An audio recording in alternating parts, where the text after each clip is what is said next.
Hey guys, so welcome to the second episode, season 4 of the Teen Whisperer Show. And in this season, we are going to discuss journeys of various podcasters all around the world and how they are doing podcasts, their future goals, and many more.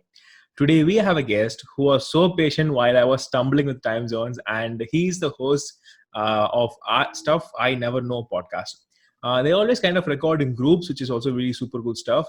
And he's also a digital marketer that too for over 20 years, and so a lot of tools, tips, and tricks are also coming on your way. So wait for that, people also. So ladies and gentlemen, let's welcome Jeff Revilla to the show. Mr. Revilla, welcome to the show. Please tell a little bit about yourself and your podcasting career.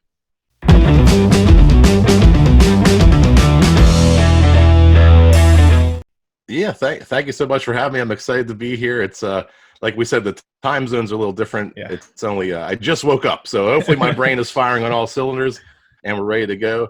I did start I got really interested in podcasting around 2009, but just was terrified to pull the trigger and actually start doing episodes. And it took me to about 2015, and I came up with this trivia show format, which we'll talk about a little bit. Mm-hmm. And the goal was to kind of expand what a podcast was. I wanted to say, or wanted to see, what could you do besides two friends sitting in a room with a microphone, and that we, use different tools, and we're able to get people from around the world. Mm-hmm. They call in and we do a live show, and that audio becomes a podcast. It's pretty exciting. Yeah, It's one of the biggest things I've ever accomplished. So wow, very excited about it. And you were talking in the previous, we were talking about skate sports and stuff. I mean, I'm really astonished by that, because there is no straps in the skateboard, because I'm actually from India. Here we don't actually use those that much, at least in our south part of the country, but in north side they actually use that. So how do you actually make the flip? I never watched a YouTube video for that, so can you just tell a little bit about that? I'm just excited on that. I mean, just like we say soccer in America, you probably say football. Yeah. Just like you control the ball with your feet, you're able to kick it and spin it and turn it. Well, you can do the same thing with a skateboard. So it's not exactly like football, but the way you position your feet on the board, the way that you jump, and the way that you kick your feet around, you can do all kinds of different things with the board. So I always tell, if you have a lot of friends that I know who played soccer in America, football, and around the world, they love skateboarding because it's that same aspect. It's challenging yourself to control something. And you may have to do a trick 100, 200 times. You may fall 100, 200 times, but they say you fall 199 times, get up 200. And when you get up that 200th time, there's a lot of great life lessons in skateboarding. And it's because it's that persistence, that repetition. You're almost driving yourself to the brink of insanity sometimes trying to learn a new maneuver. It's difficult. And those are life lessons I've carried my entire life. I tell everybody get into skateboarding. Wow, great. And do you have any big bruises after that? Yeah, I still have some scars on my elbows. My shins are really lumpy from getting hit in the legs all the time. But I wouldn't trade it for anything. I wish I still did it more. Yeah, work hard, play hard, I guess, something like that. Sorry, play hard, work hard. Is it on? Oh, it's correct. It's correct. I'm kind of confusing right now. Oh my God.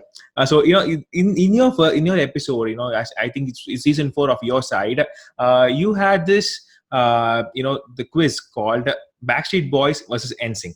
Okay. Yes. Because and there is a guy called Pat in that video, and the song I Want It That Way, he said it was NSYNC.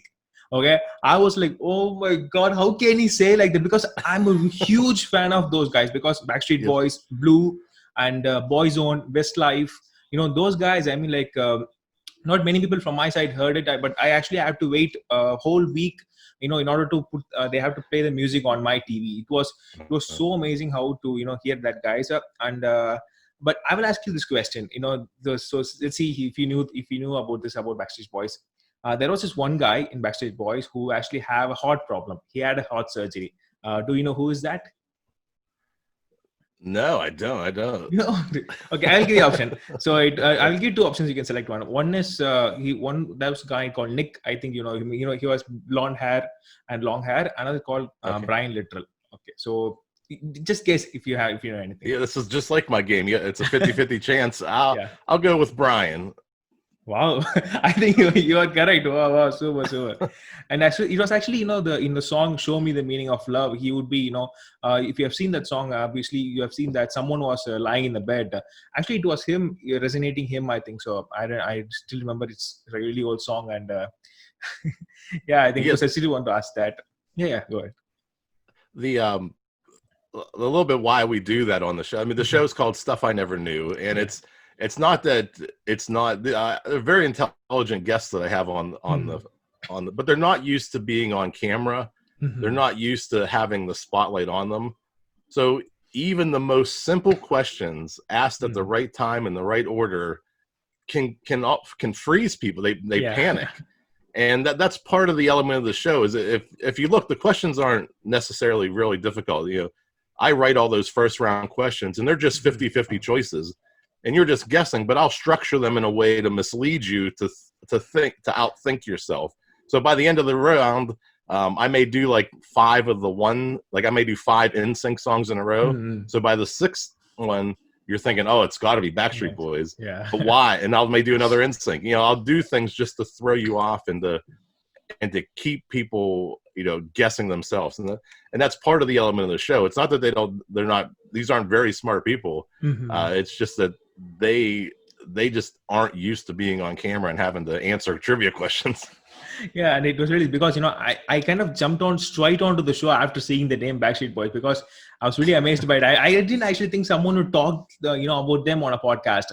So that's why that's why I want to ask you this, is that why a comedy podcast? I mean, like, out of all, because you've been in business for 20 years, means you can talk a lot and earn a lot as well. When you talk about digital marketing, with your expertise. So why a comedy podcast?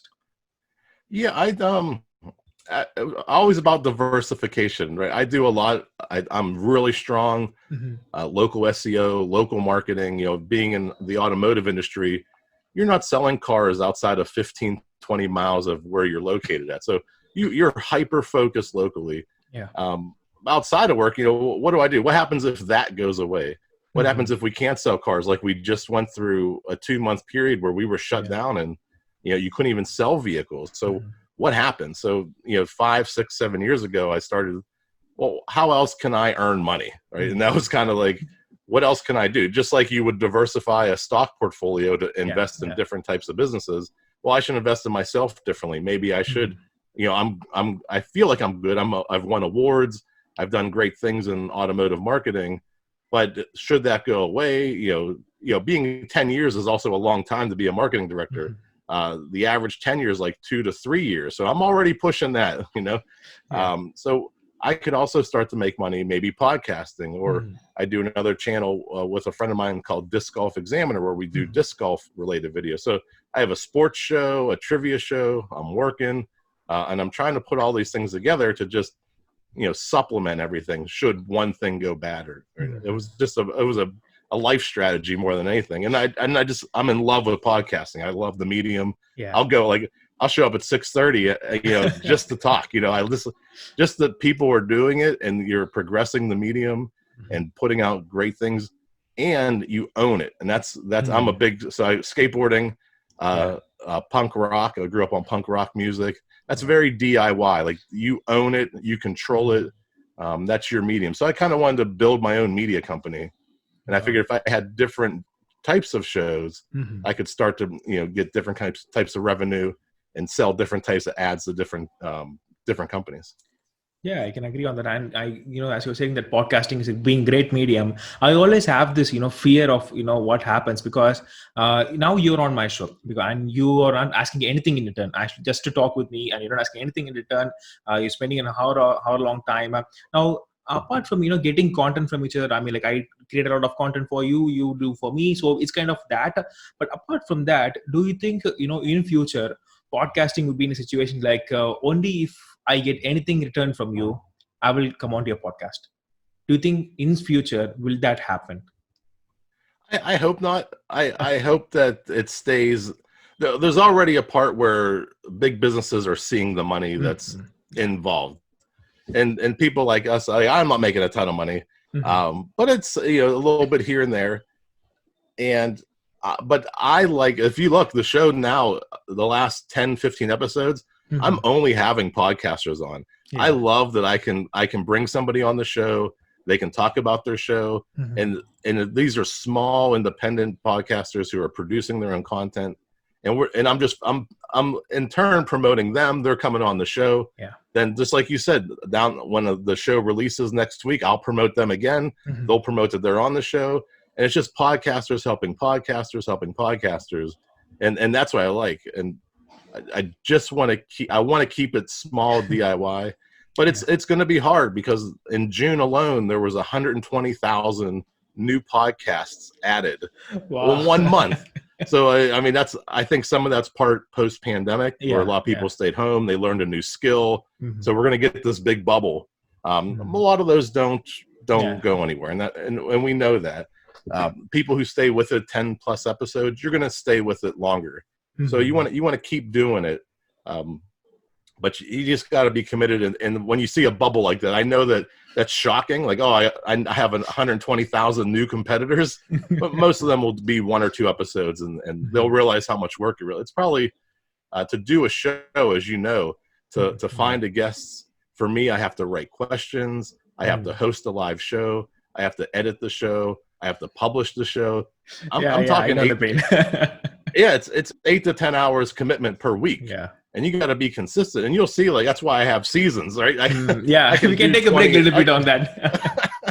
I can do about 20, and then I get burned out, and then I'll Yeah. take a break.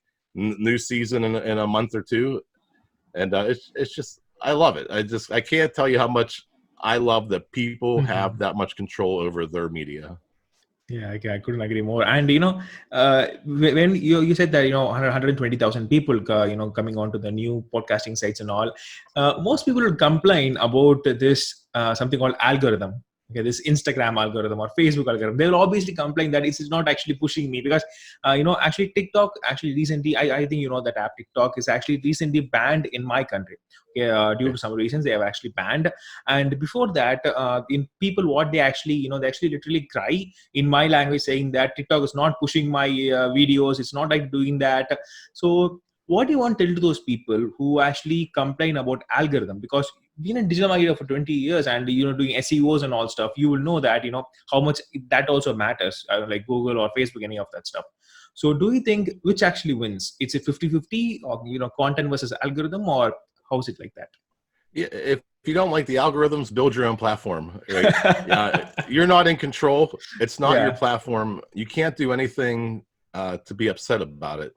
Most of the reach you get is free. What they do give you, you're not paying for anyway. There are ways to amplify that. You can invest. You can start to use if you can start to get just small trickles of ad dollars coming in, invest 100% of that into getting more reach, more exposure, more eyeballs on your content, more ears on your audio. Do everything you can to keep that growth, but you don't own those platforms. Yeah. You don't own the news feed. You don't own anything. Once you publish it, it's in their world and they're in control of it. You got to do great things. And the types of sometimes it is, I agree, it's silly, the content that does get promoted, like how Yeah. can that possibly, but it gets promoted because people watch it, and the more people that watch it, the more ad dollars that those companies can make. So Mhm. do we have to, instead of making trivia podcasts or one-on-one interview shows, do we just have to make like cats and Yeah. jumping off a table into a mirror, like, right, that gets 1 million views, but people watched it. That's is that the mental capacity of the Mhm. public? I don't know that answer. uh, you know so you have to either build that audience slowly Mhm. and make great content for those people. If make content for the people who love you, most people aren't going to be a 2 million video view person. You're not. It's just not. The odds are stacked way against you. Yeah. But if you can be a 10,000 view person, now you're talking. Now you're getting some attention, and that's Mhm. probably enough for a very specific niche, or niche. I don't know, niche. Niche. I'm from Pittsburgh. We butcher a lot of words. That's That's okay. probably enough. Mm. Yeah, 10,000 is probably a good amount. Mhm. To really have a following and to have a very targeted audience. You Yeah, don't yeah. have to have millions and millions of views, but Mhm. get enough views that inspire the people that you want to reach. Yeah, and I think that's where the the goal of the podcast obviously comes in, because many people will think that if you get a million listens or anything like that, you kind of go big or anything. But sometimes getting that 100 listens or 200 listens, that's actually it's actually an achievement itself, because that loyal audience and retention rate, if that rises, that's actually going to. And actually, I wrote something, just not to forget it because of that. Now you're saying that people putting like cat videos or something like that to get them more attention. That's what people always do in order to in podcasting or anything like that. So at what cost do you think that they should do all this? Because sometimes people actually left their leave their families or their personal life and all that stuff, and in order to pursue these kinds of things. So do you think that at a personal level of loss, these professional successes are actually viable? Is it actually good? Do you have any take on that? Yeah, I don't like sharing personal, and Hmm. that's obviously a choice that people have to make. I think that you lose a certain thing when you're always recording. Yeah. You got to be able to shut it off and turn it off. I see people who vlog their entire lives. Their kids jumping in the ball pits or trampolines, and but to get that 5 minute video, you probably had to film 8 hours that day, and you cut the best 5 to 10 minutes out of it. It's I like from the creation side. So yes, it's a trivia show. I'm creating this world where people are having trivia, and we're actually doing a game show. It's not real, right? It's not the Yeah. reality. We're just kind of all escaping for a half an hour, enjoying ourselves, and then we're done. We can go back to our lives, our bills, our problems, right? Watch TV at night. But I think you have to escape and separate the two. I wouldn't. I couldn't be. I'm not that person. People Yeah. are, and those people do get millions and millions of views. But I always want to stay more on the creation side, and create that world that you want to present. Now it's authentically me. I'm not being me. I'm still a big goofball from Western Pennsylvania, and I'm joking around, and uh, we'll tease each other a little bit. It's fun. It's us. It's us being us in real time, and then we're done. Um, but I'd like to go back to one point you said where you get excited about 100, 200 views. That's that was the first thing that ever inspired me about podcasting, or even putting a video on YouTube. And with podcasting in particular, I think of it this way: I couldn't I couldn't promote a show in my town at a theater that holds 500 people and fill a 500 seat theater, right? But I can publish a podcast, and in the first 24 hours, I'm getting 500 to 1,000 downloads. That's exciting. That's, to me, I Yeah. think I always think of my podcast listens as theater fills. Like, oh, I can fill a 500 seat theater, in podcast Yeah. world. That's exciting. Like that's a great feeling. Yeah, I can agree on that, because actually, as I do podcast on my Indian side, most of the time my listeners are actually from United States, because there was this one guy called Mohit Patel. He's actually Indian, but residing in US, and he actually contacted me saying that I found your podcast on LinkedIn. If you're looking for any more guests, I could happily hop. And I was like, how did it actually go to US? I mean, like, I was really wondering how was actually he listened and everything and stuff. Then I mostly interview foreigners. Mostly I out of my country. That's what I mostly do, because it's kind of really like the culture and everything and stuff, that what they do, they things differently and all. So yeah, I think for that, you were saying that 500 or 1,000 downloads. Do you think, being a comedy podcast, you get those much of downloads? If you are a business podcast, if you don't get that, does that mean that we are not growing or anything like that? Talk to me about the stats that you are facing. Yeah, well, the two different things are happening there. Comedy applies to everybody. Everybody Yeah. jokes, everybody laughs. Business is a small niche audience. It's everybody works. Some people are manager level, some people are CEO level, some people are trying to do it themselves. Just side hustle stuff. So you keep shrinking down that audience side. So business is a very powerful niche on iTunes, but it's a much smaller audience than comedy, which is broad, where anybody can listen to it. Um, I think business is much more competitive. Comedy, because business, I mean, you have marketing, you have strategy. You kind of get down to 4 or 5 different types of business podcasts. They're either one person riffing for 40 minutes. You get an interview style podcast like we're doing here, and then you maybe get a panel or you get a live presentation. But that's pretty much the extent of business podcasts.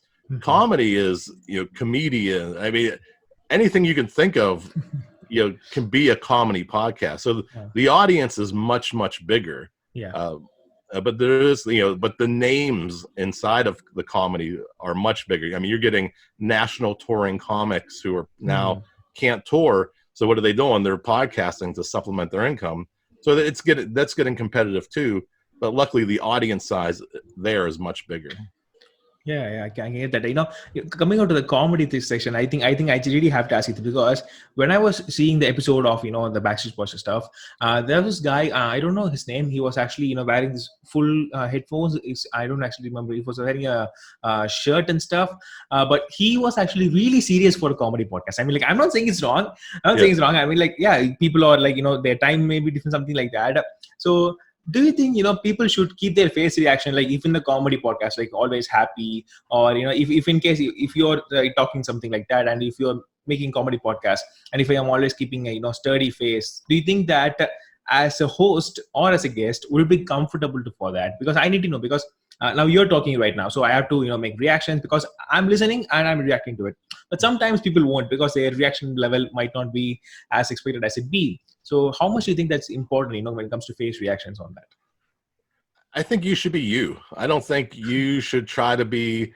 I think you're talking about Joe Rogan. I think his logo is headphones and a shirt. I think that's who you're talking about. This guy Joe Rogan has been the best at everything he's ever done. He's been a television host, hosted one of the best shows in reality television. He does Ultimate Fighting, UFC. He's an announcer. He's the #1 podcaster. This guy is incredible. When he weight trains and fights, he's #1. He's incredible. But he's just being him. So he is funny. He has his own comedy special on Netflix.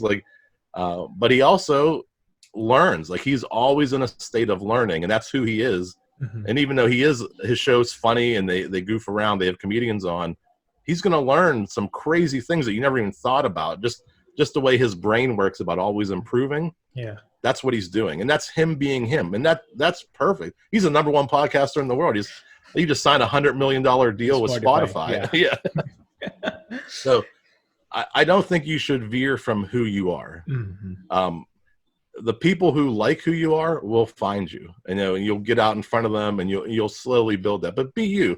I don't think putting on something that's not you is worthwhile, because you can't maintain that. It's a lie. You're telling a lie today, and you have to keep that lie going forever. It's a little different if you're playing a character. Like, if you know, like, oh, this is a character I'm going to play, then play a character and do that going forward. But always err on the side of being you. There's only one you. Just be you and have fun. Yeah, and sometimes being you is kind of hard. People thinking about their judgment and stuff. Will they accept me as me? So I think I'll tell you a secret. That I learned 6 years ago, and everybody thinks, when I first say it, it sounds shocking, and some people get offended. The truth is, no one cares. I was afraid. I agree on that. I'm not offended. I'm truly agree on that. No, nobody cares. I like I told you, I was interested in podcasting in 2009, and it took me to 2015 to actually do it. Well, I didn't like the sound of my voice. I didn't like the way I looked on camera.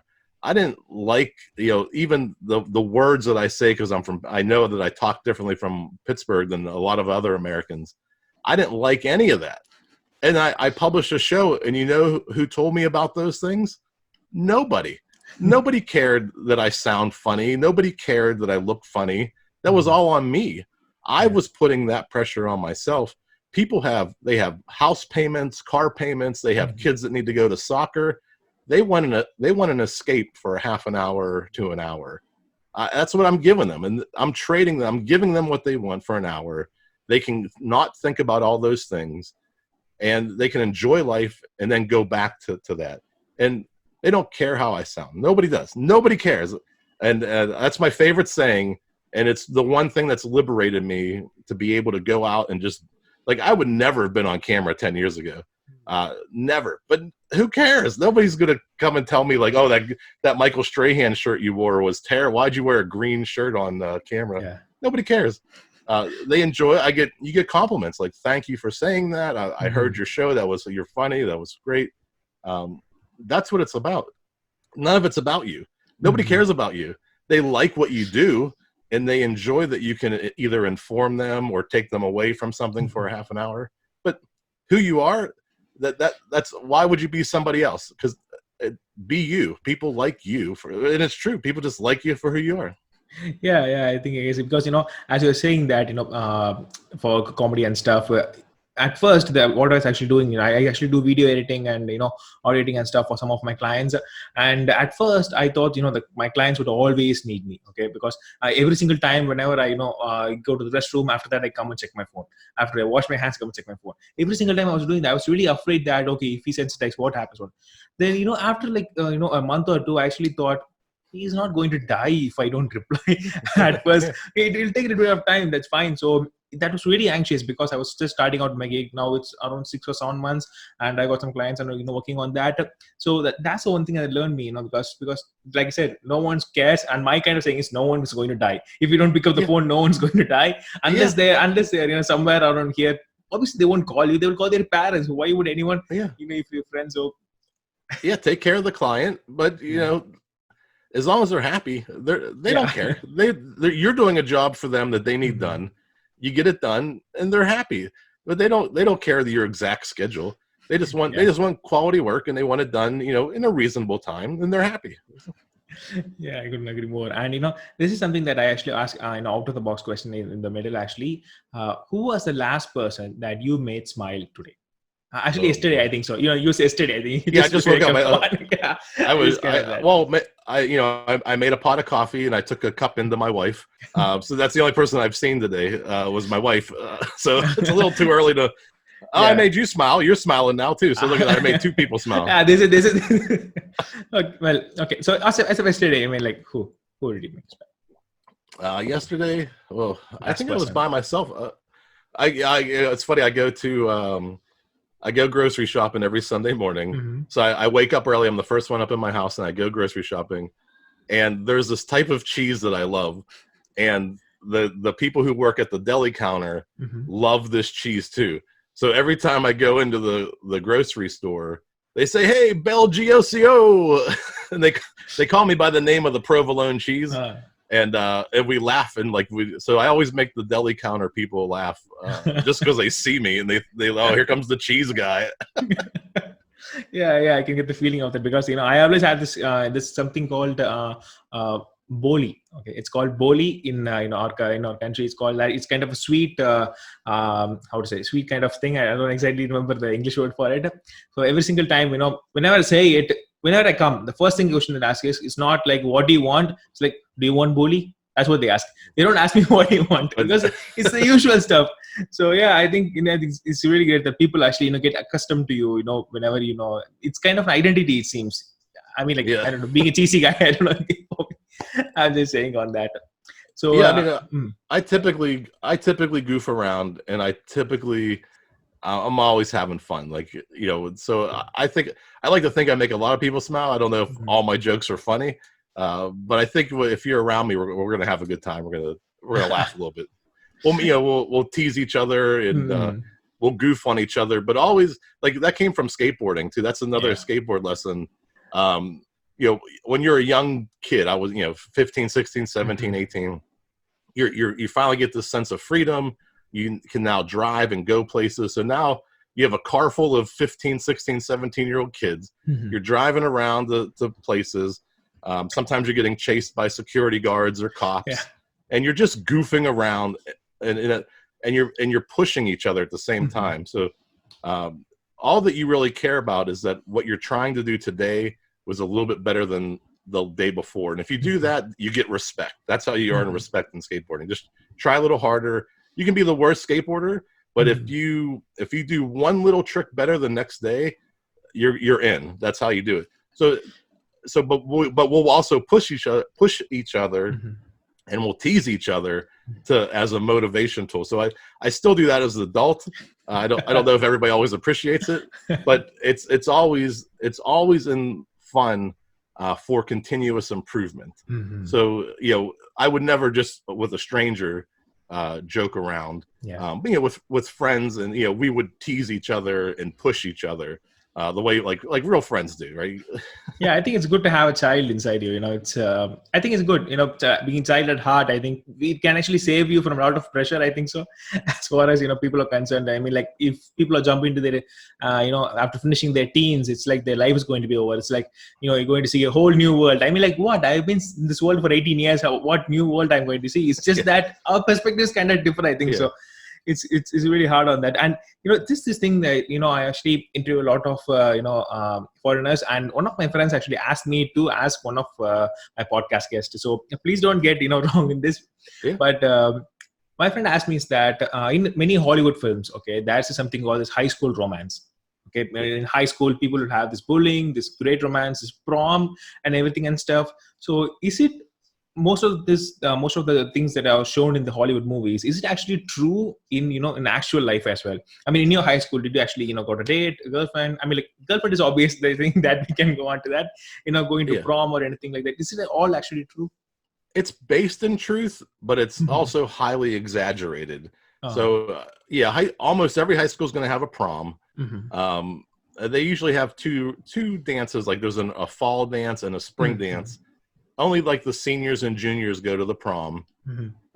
They do. Kids go crazy with dresses and tuxedos. Some of them will rent limos. Like some of that part's true. But a lot of like the receptions where they dance, all that's way blown out of proportion. Nobody has a budget for a room with a chandelier and no, they're not. They're nice. They're very elegant dinners. Oh my God. But the movies are, the movie has a budget of $1 million. Most high schools have, a $20,000 budget. So they are nice events, and prom is something that does happen. Didn't happen this year. They were all canceled this year because of coronavirus or COVID ID. Because of the pandemic.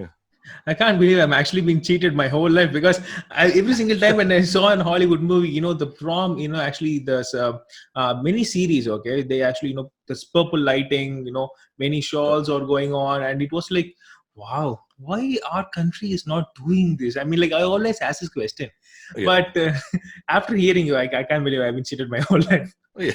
Well, everything in America is like an industry. There's a whole industry that supports the prom. So people are making dresses, they're renting limos. There's a whole service industry there. Weddings are the same way. There's a whole wedding industry. People are, those the bride's dresses, the tuxedo. There's a whole slew of people make a lot of money off of weddings. And there's industries like that, and that's the way. Kind of everything you see big in America is because somebody's probably making a lot of money off of it. So there's a lot of proms, a lot of weddings.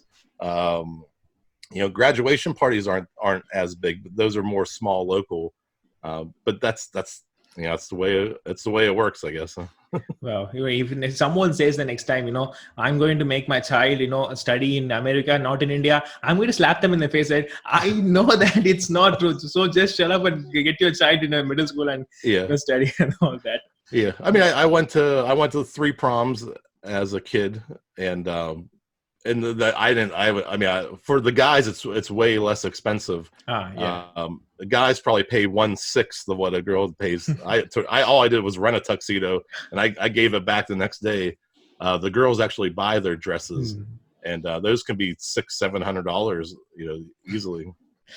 Yeah, and we as boys, don't use a lot of dresses. I don't know. I actually never gave most importance on that, but girls, I totally agree on that, because a friend of mine, she actually kind of bought 15 pieces of dresses, for like a whole month or something like that, and that actually cost her around 30,000 rupees. So 30,000 in in your country to be around like $800 or something like that. So it's just for a month. Every single month she does like that.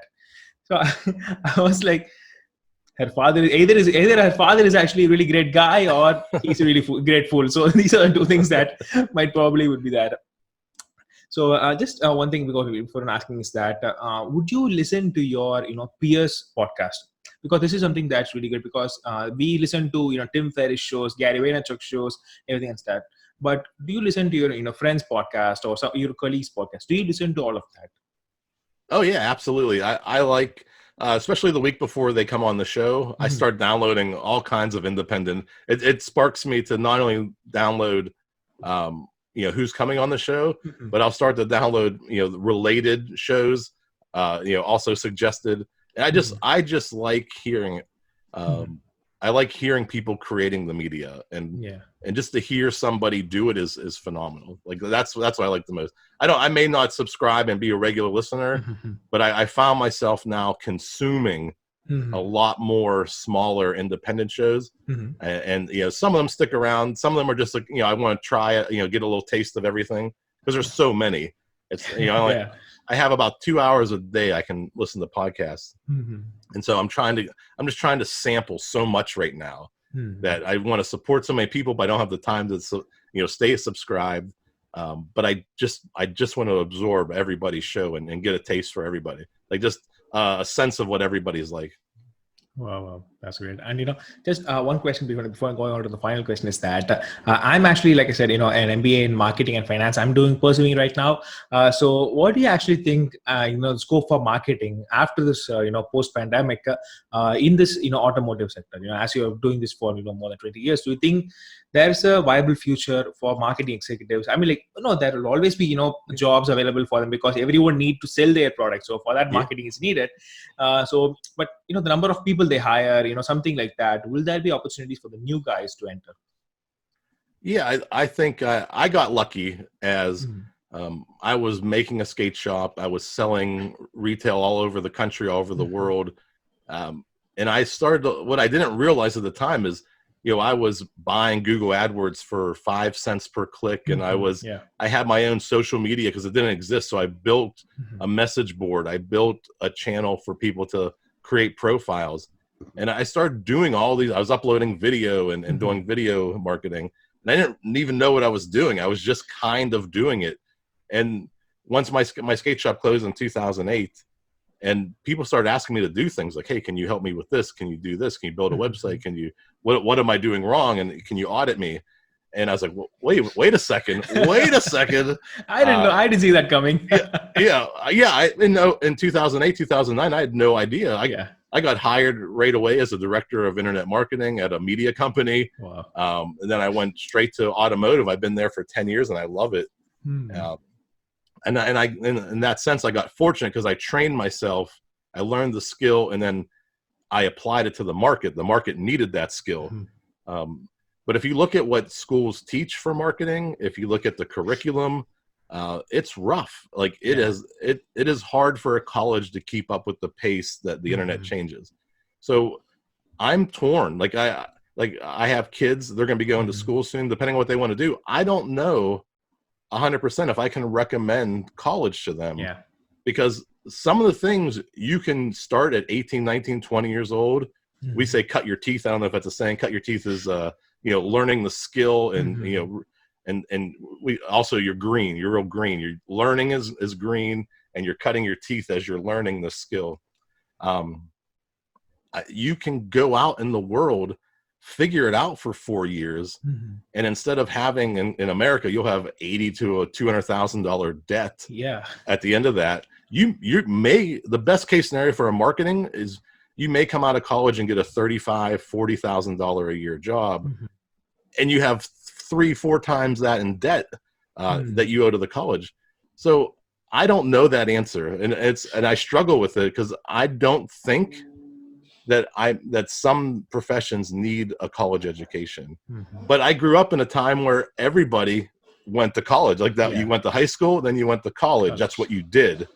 And so I'm in that in-between generation where I really think like the things that my kids are learning, they're learning how they want to start a lip gloss business right now.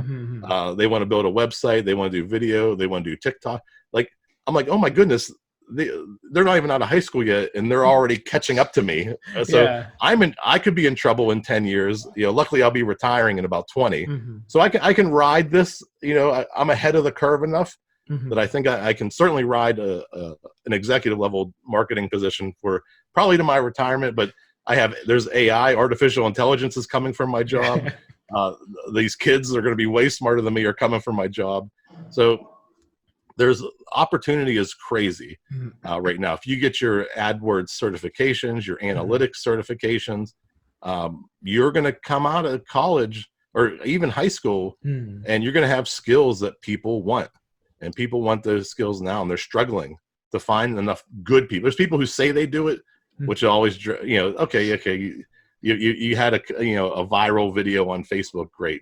What happens the next day when that's done? Yeah. So if you can understand, the long-term strategy, how to repeat it is important too. And you get your right certifications, you can come out of school out of high school, work 3 to 4 years, get those certifications. You'll be getting paid $30,000 a year probably, instead of having a debt of $30,000 a year. And in 4 or 5 years, you could move into a manager position. You can be an account manager and at an agency and start helping the people below you manage those accounts, and you can accelerate pretty quickly. Depending on what you want to study. Mm-hmm.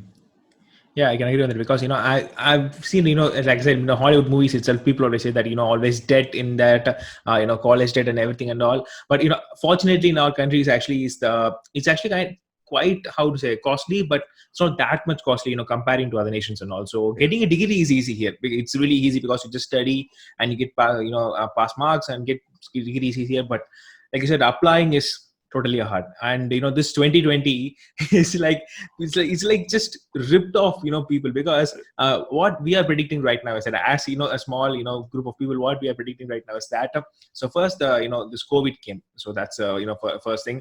And second is actually in my country, the Madagascar locust, or actually they are what was that?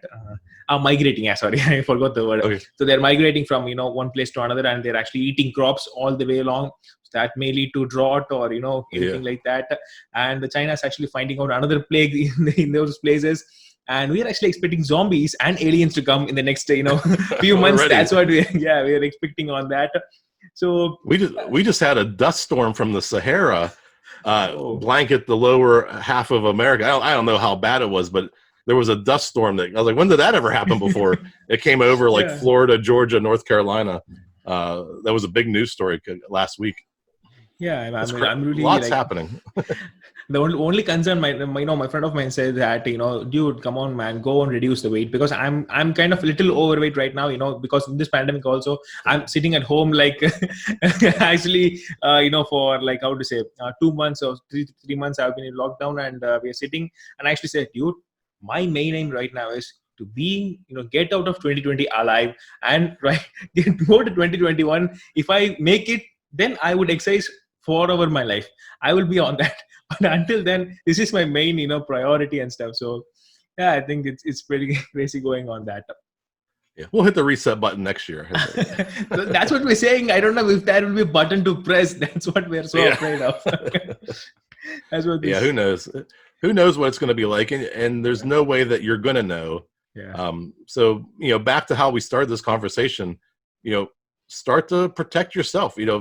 Create assets that are valuable, right? Create a podcast that has value to other people. Even if you don't monetize the podcast and you provide value to people, other people are going to look to you. That'll open up other things. You may get speaking engagements. You may get to travel and talk to corporate sponsored gigs where you talk to a whole corporation. Those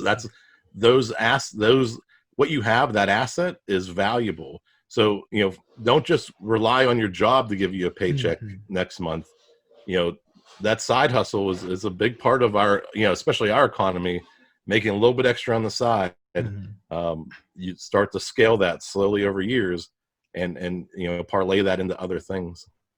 Yeah, I totally agree on that. And just one question before closing is that what do you actually think is the best tip that you can provide to a fellow podcaster in order to grow? It's best tip according to the whole world. Well, I kind of gave it away. I honestly, Mhm. no, if you're on the fence and you don't know if you should create a podcast or what, just remember, no one cares what you do, what you say, what you sound like. The most important thing is to get it out there. Start somewhere. And I didn't know this was a real technique, and I don't know the word for it. I thought I invented this, but this is a real technique. It's no matter what your goal is, Mhm. mark a calendar, get a Mhm. calendar, 30 days. Um, all I want you to do is if you've been on the fence like I was, and it took you 5 years to promote, Mhm. to launch your first podcast, mark out 30 days on the calendar, and every day just do one thing. I don't care if it's set up your email address. I Mhm. don't care if it's register a domain name. That counts as one thing. Mhm. If it's, set up your Facebook page, that's one thing. And go do that 30 consecutive days. Mhm. And at the end, next month, when you're sitting in the same chair, instead of saying, "Oh, I wish I had a podcast," you'll have done 30 of these tiny micro goals all the way to the end, and you'll be 30 steps closer to launching that podcast. Because it is work, it's repetition, Mhm. but those, and I totally thought I invented this, but it's a real strategy. One thing, mark it on a calendar, put a little X, say I did Mhm. something today. Do one thing, as tiny as it is, count it. If you answered an email, somebody had a question about something, answer it, check off that box. You did one thing that Mhm. day. And at the end of the month, you have 30 goals. In a quarter of a year, you'll have 90 goals. And all of a sudden, now you have momentum, and it's growing just Yeah. by doing these tiny little baby steps. Yeah, exactly. And people, I just wish people have patience for that. And it's really tough. I can totally, because I actually, it took me, 6 months, 6 to 8 months around, to properly share. I've been recording podcasts like, for 6 months. How I actually first did was, to find guests, I go to Instagram and I put hashtag entrepreneur, and I would Mm. DM every single one of those people who, in the recent tab, every single one of them. So first person popped up and he didn't mind, what I was having and everything and stuff. He just, I was so kind-hearted and get on to that. And after that, I knew plenty of mistakes. I'm still learning like how to Yeah. improve now, like, my graphics and videos and everything. So yeah, I think if people have kind patience of that, to progressively proceed, I think it's going to blow off. I think so. Yeah. That's really great. And guys, thanks so much for listening. So this is the. Oh, so sorry. Just one thing before. Is there anything else you want to ask me? I forgot to mention that. No, this is great. And like I said, if starting somewhere is like just exactly what you said, and that's the best advice you can give people. That, yeah, you're going to reach out to a lot of people, and a lot of people up front will say no until Mhm. you get established, and you'll get little wins.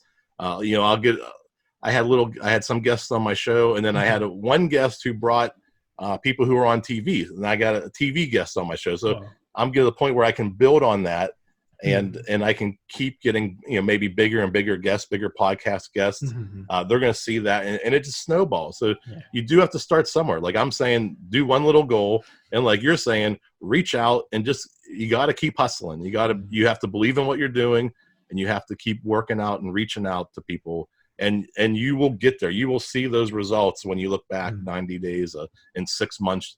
You'll be so proud that you did it.